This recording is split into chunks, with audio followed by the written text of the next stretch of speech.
Hi hello ವಿದ್ಯಾರ್ಥಿಗಳೇ, ಎಲ್ಲರಿಗೂ Kunbi brothers YouTube ಚಾನಲ್ಗೆ ಸ್ವಾಗತ. ವಿದ್ಯಾರ್ಥಿಗಳೇ, ಈ ಒಂದು ವಿಡಿಯೋದಲ್ಲಿ ಮುರಾರ್ಜಿ ಎಂಟ್ರೆನ್ಸ್ ಎಕ್ಸಾಮ್ ಹಾಗೂ ಆದರ್ಶ ವಿದ್ಯಾಲಯ ಪ್ರವೇಶ ಪರೀಕ್ಷೆಗೆ ಸಂಬಂಧಪಟ್ಟಂಥ ಒಂದು ಸಮಾಜ ವಿಜ್ಞಾನ ಅಂದರೆ ಸೋಷಿಯಲ್ ಸೈನ್ಸ್ನ ಒಂದು ಮಾದರಿ ಪ್ರಶ್ನೆ ಪತ್ರಿಕೆಯನ್ನು ನೋಡ್ತಾ ಹೋಗೋಣ. ಈ ಒಂದು ವಿಡಿಯೋ ತಮಗೆ ಇಷ್ಟ ಆದರೆ ಈ ವಿಡಿಯೋ ಒಂದು ಲೈಕ್ ಮಾಡಿ, ಶೇರ್ ಮಾಡಿ. ಮೊದಲನೇ ಪ್ರಶ್ನೆ ನೋಡ್ರಿ, ಈ ಥರ ಇದೆ: ಸಂಗೀತದ ಸ್ವರಗಳಾದ ಸರಿಗಮ ನುಡಿಸುವ ಕಲ್ಲಿನ ಕಂಬ ಡ್ಯಾಶ್ನಲ್ಲಿದೆ.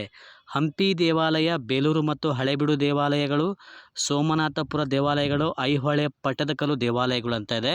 ಇದಕ್ಕೆ ಸರಿಯಾದ ಉತ್ತರ ಆಪ್ಷನ್ ಎ, ಹಂಪಿ ದೇವಾಲಯದಲ್ಲಿ ನಾವು ಈ ಸಂಗೀತ ಸ್ವರಗಳಾದ ಸರಿಗಮಪ ನುಡಿಸುವ ಕಲ್ಲಿನ ಕಂಬಗಳನ್ನು ನಾವು ಕಾಣಬಹುದು. ನೆಕ್ಸ್ಟ್ ನೋಡ್ರಿ, ಕ್ವಶನ್ ನಂಬರ್ 2 ನೋಡ್ರಿ, ಹಿಮಾಲಯವು ಒಂದು ಡ್ಯಾಶ್ ಆಗಿದೆ. ನದಿ, ಬಯಲು ಪ್ರದೇಶ, ಪರ್ವತ ಶ್ರೇಣಿ, ಪ್ರಸ್ಥಭೂಮಿ ಅಂತ ಇದೆ. ಹಿಮಾಲಯವನ್ನು ನಾವು ಪರ್ವತ ಶ್ರೇಣಿ ಅಂತ ನಾವು ಕರಿತೀವಿ. ಪರ್ವತ ಶ್ರೇಣಿಯಾಗಿದೆ. ಆಪ್ಷನ್ ಸಿ ಸರಿಯಾದ ಉತ್ತರ.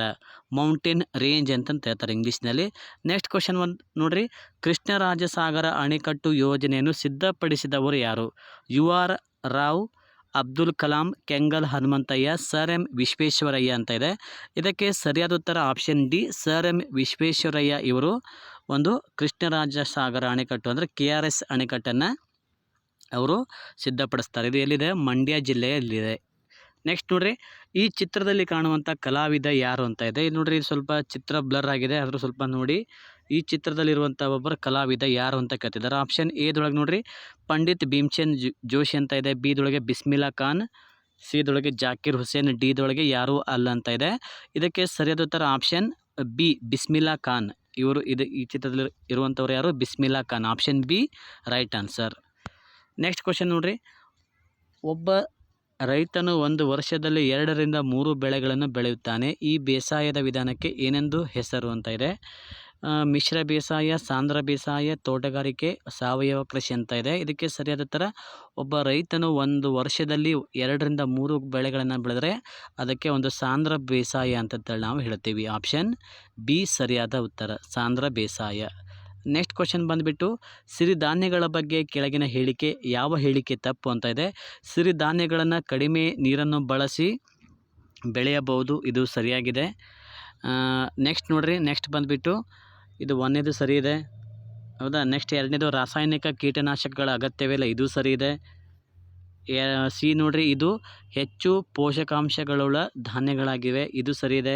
ಹಾಗಾದರೆ ಹಿಂದಿನ ತಲೆಮಾರಿನವರಿಗೆ ಧಾನ್ಯಗಳ ಪರಿಚಯವಿರಲಿಲ್ಲ, ಇದು ತಪ್ಪು. ಯಾಕಂದರೆ ಅದು ತಪ್ಪಾದ ಹೇಳಿಕೆ ಅಂತ ಕೇಳಿದ್ದಾರೆ. ಹಾಗಾಗಿ ಇದು ಹಿಂದಿನ ತಲೆಮಾರಿನವರಿಗೂ ಸಹ ಈ ಒಂದು ಸಿರಿಧಾನ್ಯಗಳ ಬಗ್ಗೆ ಗೊತ್ತಿತ್ತು. ಆದರೆ ಇಲ್ಲೇನಂತ ಕೊಟ್ಟಿದ್ದಾರೆ, ಸಿರಿಧಾನ್ಯಗಳ ಬಗ್ಗೆ ಪರಿಚಯ ಇರಲಿಲ್ಲ ಅಂತ ಕೊಟ್ಟಿದ್ದಾರೆ. ಹಾಗಾಗಿ ಈ ಹೇಳಿಕೆ ತಪ್ಪಾಗಿದೆ. Option D right answer. Next question ಬಂದುಬಿಟ್ಟು ನೋಡ್ರಿ, ಭಾರತದ ಯಾವ ನದಿಯು ಅತಿ ಹೆಚ್ಚು ಮಲಿನಗೊಂಡಿದೆ? ಕಾವೇರಿ, ಕೃಷ್ಣ, ಗಂಗಾ, ಪೆರಿಯಾರ್ ಅಂತ ಇದೆ. ಇದಕ್ಕೆ ಸರಿಯಾದ ಉತ್ತರ, ಇದಕ್ಕೆ ಗಂಗಾ ನದಿಯು ಅತಿ ಹೆಚ್ಚು ಒಂದು ಮಲಿನಗೊಂಡಿದೆ ಅಂತಂತ ಹೇಳ್ಬೋದು. Option C right answer. ನಾಗಾಲ್ಯಾಂಡ್ನ ರಾಜಧಾನಿ ಯಾವುದು? ಕೋಹಿಮಾ, ಗೌಹಾತಿ, ರಾಯ್ಪುರ, ಯಾವುದೂ ಅಲ್ಲ ಅಂತ ಇದೆ. ಇದಕ್ಕೆ ಸರಿಯಾದ ಉತ್ತರ, ನಾಗಾಲ್ಯಾಂಡ್ನ ರಾಜಧಾನಿ ಯಾವುದು?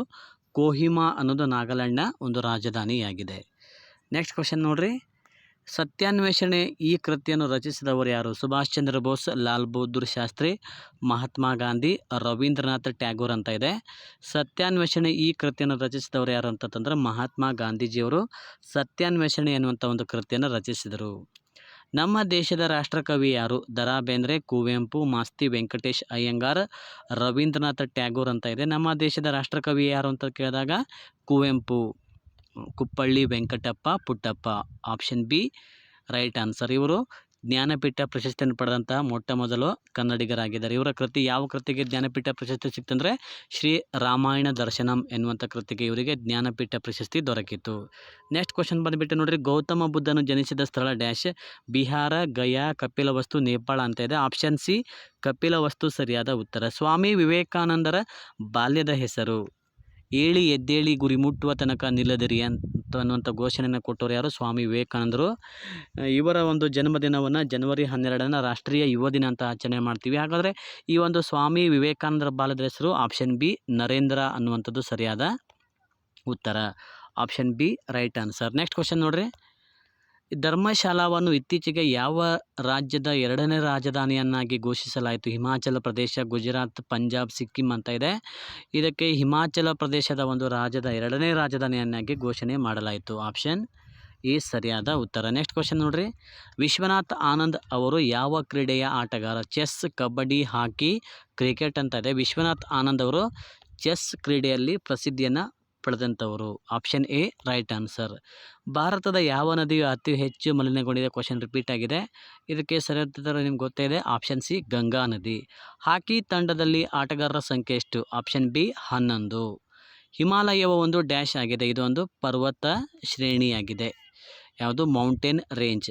ಸತಿ ಪದ್ಧತಿಯನ್ನು ದೂರ ಮಾಡಿದ ಸಮಾಜ ಸುಧಾರಕ ಯಾರು ಅಂತ ಕೇಳ್ತಿದ್ದಾರೆ. ಅದು ದಯಾನಂದ ಸರಸ್ವತಿ, ಜ್ಯೋತಿಬಾ ಫುಲೆ, ಬಾಬಾ ಆಮ್ಟೆ, ರಾಜಾರಾಮ್ ಮೋಹನ್ ರಾಯ್ ಅಂತ ಇದೆ. ಇದಕ್ಕೆ ಸರಿಯಾದ ಉತ್ತರ ಸತಿ ಪದ್ಧತಿಯನ್ನು ದೂರ ಮಾಡಿದ ಸಮಾಜ ಸುಧಾರಕ ರಾಜಾರಾಮ್ ಮೋಹನ್ ರಾಯ್. ನೆಕ್ಸ್ಟ್ ಕ್ವಶನ್ ನೋಡ್ರಿ.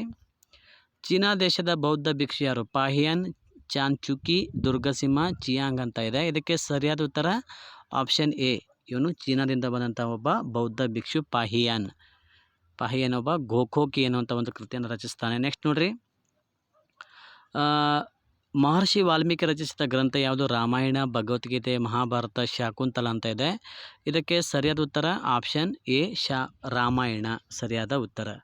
ವಿದ್ಯಾರ್ಥಿಗಳೇ, ಇಲ್ಲಿವರೆಗೂ ಈ ವಿಡಿಯೋ ನೋಡಿದ್ದಕ್ಕಾಗಿ ಧನ್ಯವಾದಗಳು. ಹಾಗೆ ಇದೇ ಥರ ಇನ್ನೂ ಹೆಚ್ಚಿನ ರೀತಿಯ ನಿಮಗೆ ಈ ಥರ ವಿಡಿಯೋಸ್ಗಳು ಬೇಕಾದಲ್ಲಿ ನಮ್ಮ ಚಾನಲನ್ನು ತಪ್ಪದೇ ಸಬ್ಸ್ಕ್ರೈಬ್ ಮಾಡಿಕೊಳ್ಳಿ.